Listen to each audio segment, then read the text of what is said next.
విశాఖ జిల్లాలో భూప్రకంపనలు కలకలం రేపాయి. తెల్లవారుజామున పలు ప్రాంతాల్లో భూమి కంపించింది.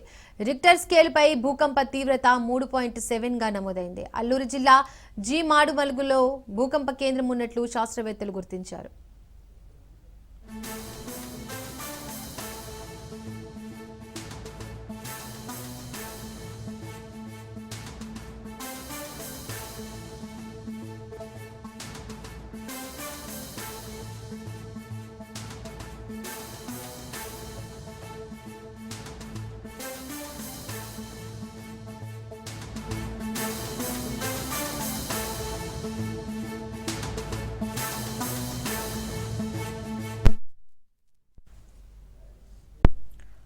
విశాఖ జిల్లాలో భూప్రకంపనలు కలకలం రేపాయి. తెల్లవారుజామున పలు ప్రాంతాల్లో భూమి కంపించింది. రిక్టర్ స్కేల్పై భూకంప తీవ్రత 3.7గా నమోదైంది. అల్లూరు జిల్లా జి మాడుగులలో భూకంప కేంద్రం ఉన్నట్లు శాస్త్రవేత్తలు గుర్తించారు. దీనికి సంబంధించి మోర్ డీటెయిల్స్ మా ప్రతినిధి నందా లైవ్ ద్వారా అందిస్తారు. నందా.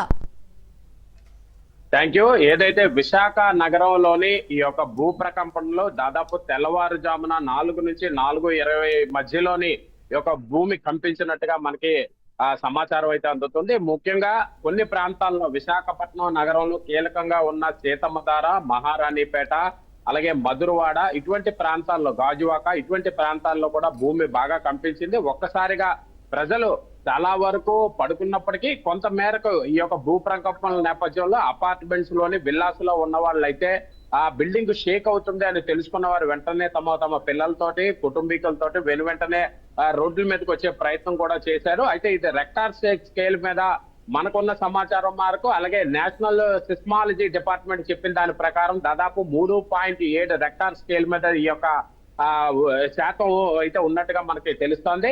అయితే ఏదైనప్పటికీ కూడా ఒక్కసారిగా ఇటు కోస్టల్ జిల్లాకి సంబంధించిన విశాఖపట్నంలోని ఇటువంటి భూ ప్రకంపనలు రావడం కొంత మేరకే అధికారులందరూ కూడా ఎప్పటికప్పుడు అప్రమత్తం అయ్యారు. అయితే ఈ యొక్క రెక్టార్ స్కేల్ మీద దాదాపు 3.7% గా ఈ యొక్క స్పీడ్ ఉన్నట్టుగా మనకి తెలుస్తున్న నేపథ్యంలో సిస్మాలజీ డిపార్ట్మెంట్ కి ఇప్పటికే దీనిపైన పరిశోధన చేస్తుంది. అసలు ఇటువంటి ఏదైతే కాస్టల్ కారిడార్ జిల్లాల వైపు ఇటువంటి భూకంపనలు ఎందుకు వచ్చాయి, రావడానికి గల కారణం, అయితే ఇది ఎన్ని మీటర్ల దిగువలోని ఇది వచ్చింది అన్న దానిపైన కూడా ఇప్పటికే పరిశోధనలు అయితే చేస్తున్నారు. అయితే సిస్మాలజీ డిపార్ట్మెంట్ యొక్క అధికారుల యొక్క అధికారిక ప్రకటన మేరకు ఇది 3.7 పైన రెక్టార్ స్కేల్ మీద ఉంది. అలాగే భూమికి దాదాపు 10 కిలోమీటర్ల కింద ఈ యొక్క భూకంపం వెళ్ళినట్టుగా కూడా ఇప్పటికే సిస్మాలజీకి సంబంధించిన శాస్త్రవేత్తలు అయితే కనుగొన్నారు. కొంత మేరకు ఇప్పటికే ప్రజలందరిలో కూడా ఒక భయాందోళన ఉన్నది. ఒక్కసారిగా విశాఖపట్నం నగరంలోని ఇటువంటి భూ ప్రకంపనలు రావడంతో చిన్న పెద్ద అందరూ కూడా తెల్లవారుజామున 4 గంటలు 4:30 మధ్యలోనే రోడ్డు మీదకి రావడం, మళ్ళీ ఒక భూకంపం వస్తుందేమో అన్న భయంతో కూడా ఎప్పటికప్పుడు పోలీస్ శాఖకి అలాగే రెవెన్యూ శాఖ కూడా వీరి సమాచారాలు అయితే అందించారు.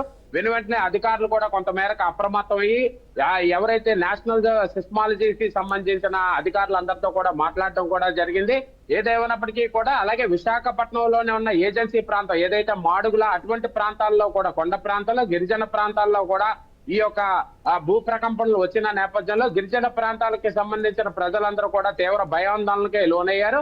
వాళ్ళందరూ కూడా వెంటనే ఇళ్లలో నుంచి బయటకు వచ్చి అక్కడ ఉన్న అధికారులకి ఇది సమాచారం అయితే అందించారు.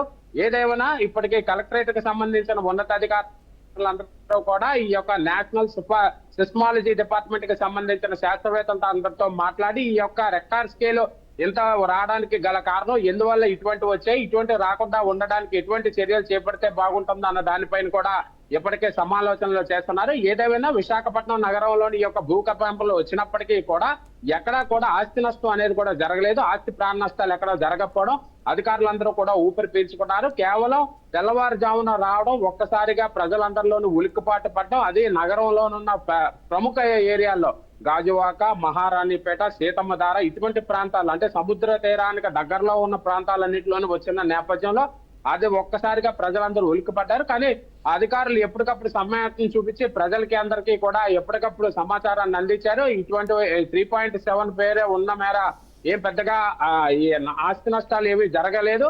ఏదేమైనా ప్రజలు కొంచెం అప్రమత్తంగా ఉండాలని అధికారులు తెలియజేసిన నేపథ్యంలో విశాఖపట్నం వాసులందరూ కూడా కొంత ఊపిరి పీల్చుకున్నారు. Right Nanda, thank you.